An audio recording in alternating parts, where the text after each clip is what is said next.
Stunting itu apa sih Bu sebenarnya? Stunting itu sebenarnya gagal tumbuh. Jadi berarti penyebab paling umum tadi itu karena kekurangan gizi itu ya Bu ya? ya nutrisi Ya lebih utamanya. Nutrisi yang berkualitas, kemudian juga sanitasi juga berpengaruh, lengkapan imunisasinya. Karena kalau nutrisinya nggak bagus, otomatis juga asupan yang diterima juga di tubuhnya juga nggak bagus seperti itu. Akhirnya dampak ke depannya, panjangnya, jadi anak itu bisa berat badannya tidak sesuai dengan arah garis pertumbuhan, kemudian tinggi badannya bisa menjadi stunting itu sendiri.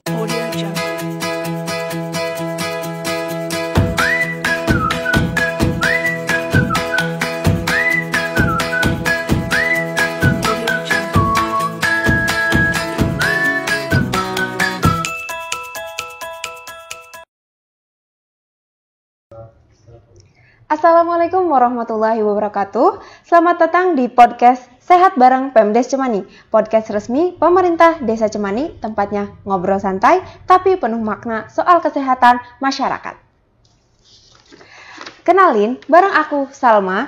Saya di sini dari mahasiswa KKN Tematik 2025 Universitas Muhammadiyah Surakarta. Hari ini kita bakal ngobrolin apa sih ya? Tapi ini terkait dengan topik yang sangat penting di masa depan anak-anak. Kita di sini akan membahas soal stunting. Apa sih itu stunting? Kenapa harus peduli? Dan bagaimana cara kita untuk mengatasinya? Kita nggak sendirian, udah hadir di studio podcast ini seseorang yang pasti udah nggak asing nih di warga Desa Cemani. Nah, yaitu Bidan Desa Cemani, yaitu Ibu Fitri. Halo Ibu Fitri. Halo Mbak Salma. Ya, bagaimana Ibu Fitri kabarnya? Alhamdulillah baik, sehat. Alhamdulillah baik ya Bu ya. Baik, sebelumnya Bu bisa perkenalkan terlebih dahulu deh Bu. Namanya mungkin atau seperti apanya? Baik, bismillahirrahmanirrahim. Assalamualaikum warahmatullahi wabarakatuh. Saya Bidan Desa Cemani, Fitri Hadayani. Dan mungkin bagi warga Cemani sudah tidak asing lagi ya Mbak ya, kayak gitu. Mungkin di podcast kali ini membahas tentang stunting ya. Karena stunting itu merupakan isu nasional. Oke, siap Bu, betul. Ya. Nah, di sini nih Bu, kita langsung mulai aja ya daripada pemirsa di rumah sudah menunggu nih stunting itu apa. Nih, mungkin Bu, bagi warga itu stunting itu mereka sudah sering dengar, tetapi mereka masih bingung stunting itu apa sih Bu sebenarnya? Stunting itu sebenarnya gagal tumbuh. Jadi kan sekarang itu trennya pendek ya, gitu. Gagal tumbuh yang diakibatkan karena kekurangan gizi kronis. Jadi terutama di 1000 hari pertama kehidupan atau yang sekarang tren itu 1000 hari kehidupan pertama itu dari sebelum hamil. Promil itu hamil sampai bayi balitanya berusia 2 tahun seperti itu. Jadi di masa 1000 HPK itu sangat penting Mbak Salma. Menentukan kualitas anak kita, masa depan kita seperti itu. Oke. Berarti penyebab paling umum tadi itu karena kekurangan gizi itu ya Bu ya? Ya, nutrisi ya lebih utamanya. Nutrisi yang berkualitas, kemudian juga sanitasi juga berpengaruh. Kemudian juga stunting itu dipengaruhi oleh kelengkapan imunisasinya. Karena kalau nutrisinya nggak bagus, otomatis juga asupan yang diterima juga di tubuhnya juga nggak bagus seperti itu. Akhirnya dampak ke depannya, panjangnya, jadi anak itu bisa berat badannya tidak sesuai dengan arah garis pertumbuhan, kemudian tinggi badannya bisa menjadi stunting itu sendiri. Oke Bu. Nah, kalau misal kan sekarang Ibu ini Bidan Desa Cemani ya?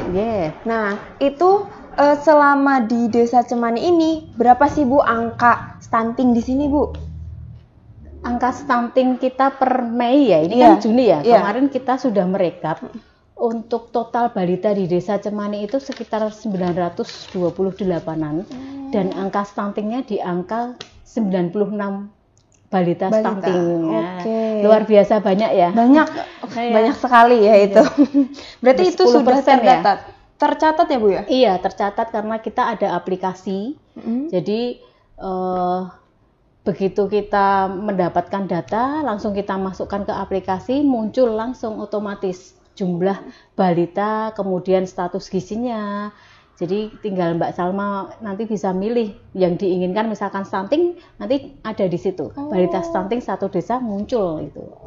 Jadi bisa diakses ya Bu ya, lebih gampangnya. Iya, bisa diakses. Oke, sekarang ya Bu, untuk terkait pelayanan atau penanganannya nih Bu, karena kan tadi Desa Cemani itu 96 balita ya Bu ya. Nah, penanganan terkait stuntingnya ini bagaimana ya Bu ya? Programnya mungkin atau penata laksanaannya mungkin? Kalau jadi kita itu ya, dari awal kita memperoleh data stunting dulu aja ya Mbak ya. Jadi di Cemani itu ada 18 posyandu balita seperti itu. Jadi di 18 pos itu kita setiap bulan itu datang ke posyandu. Didampingi dengan kader-kader hebat Desa Cemani seperti itu ya. Jadi yang pertama melakukan 5 langkah posyandu ya. Jadi seperti screening ya Bu ya? Enggak, jadi di posyandu itu ada 5 langkah Mbak Salma. Jadi langkah pertama di pendaftaran. Pendaftaran itu sudah ada kadernya. Kemudian di pendaftaran setelah didata oleh kader, pindah ke meja 2. Meja 2 itu penimbangan. Seperti itu, penimbangan dan pengukuran. Jadi disitulah awal kita ketemu kasus stunting stunting dan juga status gizi lainnya. Setelah ditimbang otomatis kan diplotting tuh. Diplotting misalkan kita punya buku KIA semua ya, diplotting di buku itu. Kemudian setelah kita lihat misalkan di bawah garis merah atau di yang kuning seperti itu, pasti kita langsung konsultasikan seperti itu. Konsultasikan ke bidan desanya. Kemudian dari bidan itu nanti langsung dimasukkan data Mbak, data online itu keluarlah hasil si anak itu. Misalkan si anak itu stunting, kita lakukan validasi lagi. Apakah pengukuran yang dilakukan tim kadernya itu sudah benar atau ada yang miss seperti itu. Kita lakukan ulang, kita validasi. Setelah divalidasi, misalkan memang benar-benar itu si A ini stunting. Nanti kita catat dulu. Di pos ini misalkan pos 1 balita stunting ada 8 misalkan kayak gitu. Nanti kita setiap bulan di 18 pos itu kita ekspor datanya. Jadi kita tarik data, kemudian muncullah itu jumlah status gizinya. Misalkan yang stunting 96, kita lapor ke Pak Lurah. Nah, lapor ke Pak Lurah bahwa di Desa Cemani itu ada sekian stunting. Kemudian di kelurahan biasanya tetap ada tindak lanjutnya seperti itu. Karena nanti di kelurahan juga ada rembuk stunting yang melibatkan semua elemen masyarakat seperti itu. Kemudian setelah sudah dapat itu, biasanya actionnya itu kerjasama dengan puskesmas, dinas kesehatan itu memberikan PMT, program makanan tambahan pemulihan. Karena makanan tambahan yang diberikan untuk anak yang dengan status gizi yang tidak bagus, yang menyimpang seperti stunting atau gizi buruk itu berbeda dengan PMT penyuluhan yang ada di posyandu seperti itu Mbak Salma. Jadi ada beberapa bulan bahkan 3 bulan pemberian rutin yang sekarang ini dimasak oleh kader. Jadi kita ada itu tindak lanjutnya dari dana yang dari puskesmas maupun dari pemerintah desa itu nanti bekerja sama memasak. Jadi memasak contoh menu dan dikirimkan ke balita-balita tersebut yang stunting atau yang ada penyimpangan gizinya, status gizinya itu diberikan tiap hari selama dalam kurun waktu tertentu. Ada yang 3 bulan seperti itu.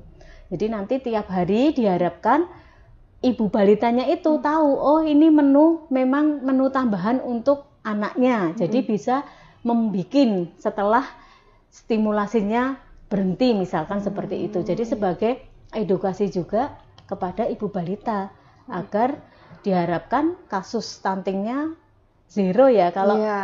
Kalau pemerintah ingin memang zero. Ya walaupun di Cemani memang sangat sulit, tapi kita berharap kita bekerja sama bareng-bareng ya, karena tim suksesnya juga harus banyak ini. Betul, Jadi betul. ya itu harus bareng berniat bersama-sama untuk menurunkan angka stunting di Cemani. Jadi nggak bisa sendirian ya Bu ya tentunya. Bisa. Nah, dari program tersebut nih Bu ya, respon masyarakatnya itu seperti apa ya Bu ya? Apakah dari persepsi ibu yang memiliki anak stunting ini masih merasa malu atau seperti apa ya gitu Bu? Gini Mbak Salma, alhamdulillah di Cemani ini welcome sekali ya, termasuk kader-kadernya, kader Posyandu kita kan memang banyak sekali ya, hampir 300-an lebih mungkin ya kalau kemarin hitungannya. Itu bersama-sama memang bekerja sama. Jadi misalkan nih di tempat ibu kader A itu memasakkan untuk balita stunting berjumlah 30, itu nanti kader yang lainnya sudah pada di rumahnya ibu tersebut untuk membantu, kemudian membantu mendistribusikan ke tempat ibu balita yang ada kasusnya. Kemudian dari ibu balita itu sendiri pun welcome. Jadi rasa ingin tahunya tinggi juga. Ini caranya bagaimana ya mengolah makanan ini. Itu memang ada itu. Dan alhamdulillah untuk progresnya balita yang diberikan PMT pemulihan ini alhamdulillah berangsur baik kayak gitu. Harapannya untuk bulan depannya dan seterusnya bisa menurun, benar-benar menurun gitu kasus stuntingnya. Betul. Berarti sudah bagus ya Bu ya programnya, penata laksanaannya dan juga bagaimana koordinasi dari kader, bina desa dan juga masyarakatnya tersendiri. Iya betul. Baik, sekarang nih Bu, untuk bagaimana sih? Pasti ibu-ibu di rumah itu ingin tahu bagaimana mencegahnya itu ya Bu ya.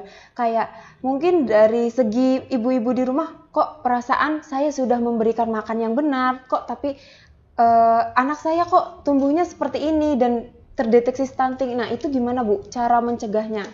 Jadi sebenarnya pencegahan stunting itu dari awal Mbak. Jadi dan di desa Cemani ini sudah melakukannya. Contohnya apa? Contohnya kelas ibu hamil seperti itu. Itu kan kelas ibu hamil itu ada di Cemani ya, dan saya tahu persis kalau memang dana untuk kelas ibu hamil itu banyak. Jadi untuk memberikan gizi kepada ibu hamil agar di kehamilannya itu tidak kekurangan gizi seperti itu. Harapannya kalau dari hamilnya bagus, asupannya nutrisinya bagus, gizinya bagus, seimbang, itu harapannya anak yang dilahirkan juga sehat dan tidak ada penyakit penyertanya yang efek panjangnya bisa menjadi stunting. Jadi dari pencegahannya dari ibu hamil itu kita lakukan kelas ibu hamil. Kita pemberian PMT itu sudah kita lakukan. Kemudian mungkin pola asuhnya memang pola asuh yang di rumah itu stimulasinya kurang dari ibu itu. Karena sekarang anak itu kan butuh protein hewani ya. Nah, protein hewani yang double kayak gitu, tidak misalkan telur dan ayam kayak gitu ya. Jadi mungkin ibu balitanya pengetahuannya tidak, yang penting anaknya makan kayak gitu, tapi nutrisinya tidak seimbang, tidak yang diperlukan oleh anak di periode emas seperti itu. Jadi kita tidak hentinya juga di Posyandu itu memberikan konseling, edukasi lewat bina desa maupun lewat kader, karena kader-kader Cemani ini memang sudah kader hebat ini yang multi talent yang sudah bisa memberikan konseling kepada ibu balita seperti itu. Oke Bu, banyak sekali ya Bu ya terkait dengan tadi materinya dari mulai stunting itu bagaimana kondisi di Cemani tersendiri dan juga penanganan programnya yang sudah bagus. Nah, saya ingin bertanya Bu, mungkin mewakili, apakah pemerataan dari penata laksanaan ini sudah tersebar luas dari mulai kader-kadernya dan juga penata laksanaan untuk balita stuntingnya ini sudah tersebar di seluruh desa Cemani? Kebetulan untuk balita stunting itu di 18 pos itu 16 pos itu ada Mbak. Jadi dari 18 pos, 16 pos itu yang ada stuntingnya. Yang zero stunting itu hanya di 2 posyandu. Jadi semuanya menyebar itu, ada itu kasus stunting di posyandu. Dan peran serta kadernya juga luar biasa. Jadi kader selalu mengedukasi warga-warganya kayak gitu di arisan RT, RW seperti itu. Baik Ibu, berarti dari segi pelatihan untuk kadernya itu biasanya dilakukan setiap apa ya Bu ya? Kalau pelatihan kader itu kita ada pertemuan kader rutin Mbak. Jadi kader rutin itu setiap tanggal 30 setiap bulannya. Jadi nanti memang berbeda topiknya. Jadi kalau misalkan bulan ini kok kasus stuntingnya tinggi, nanti kita nguplek-nguplek lah istilahnya stuntingnya. Nanti mungkin bulan depan kasus DB-nya yang agak naik kayak gitu ya. Nanti itu berdasarkan kasus seperti itu. Menyesuaikan fakta di lingkungan ya. Dan juga update ilmu yang kita peroleh di Dinas Kesehatan. Kita sampaikan ke kader seperti itu. Oke Ibu, kita di penghujung acara nih Bu. Mungkin dari Ibu ada pesan untuk pemirsa di rumah nih Bu, khususnya warga Cemani terkait stunting ini. Pesan-pesan untuk warga Cemani tercinta ya, terutama calon pengantin, karena hitam putihnya generasi penerus itu dari ibu.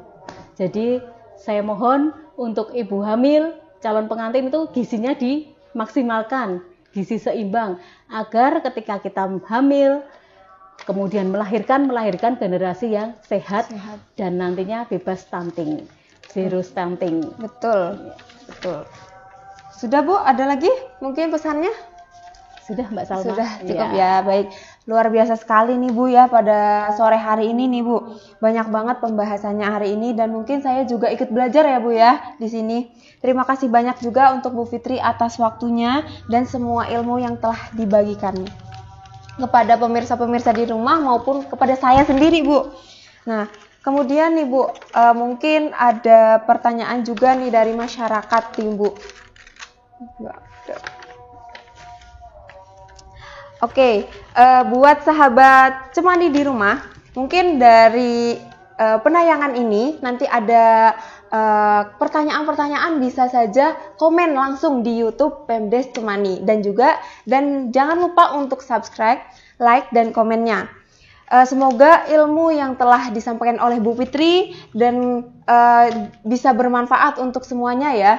Dan juga saya mengingatkan jangan lupa untuk selalu datang ke Posyandu ya Bu ya setiap bulannya, memberi anak makanan bergizi dan juga jaga kebersihan rumah serta lingkungannya ya. Dan juga jangan lupa untuk pesan-pesan dari Bu Fitri terutama pada calon pengantin ya, atau dari usia remaja bisa ya Bu ya, dicegah seperti itu.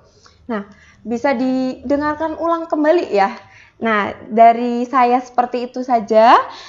Saya Salma pamit dulu, sampai ketemu lagi di podcast Sehat selanjutnya. Wassalamualaikum warahmatullahi wabarakatuh. Waalaikumsalam warahmatullahi wabarakatuh. Terima kasih Bu. Iya, sama-sama Mbak Salma.